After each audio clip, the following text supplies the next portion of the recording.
ఈ జ్ఞానం కలిగిన వ్యక్తి మనుషులలో ఉత్తముడిగా కీర్తింపబడతాడు. అందువల్లనే జ్ఞానం పొందడం వలన కలిగే ఆనందం మనం అనుభవించే ఆనందాలన్నిటిలోకి శ్రేష్టమైనదని చాణక్యుడు అన్నాడు. ఎందుకంటే మందు తాగడం వలన, అతిగా తినడం వలన, స్నేహితులతో ఎంజాయ్ చేయడం వలన కలిగే ఆనందం మన ఆరోగ్యాన్ని, అభివృద్ధిని దెబ్బతీస్తే, జ్ఞానం వల్ల కలిగే ఆనందం మన ఉన్నతికి తోడ్పడుతుంది. కాబట్టి ప్రతి ఒక్కరూ జ్ఞాన సముపార్జనకు ఆసక్తి చూపాలి. తమను తాము ఒక చెక్కిన శిల్పంలా మలచుకోవాలి.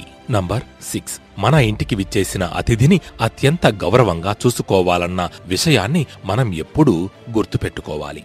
మన భారతీయ సంస్కృతిలో ఉన్న గొప్ప విశేషం అతిథిని దైవంగా భావించడం. శత్రువైనా సరే మన ఇంటికి వస్తే మంచినీళ్లు ఇచ్చి భోజనం పెట్టాలి అంటారు. ఇది మానవతా విలువలకు, మనిషి సంస్కారానికి నిలువెత్తు నిదర్శనం.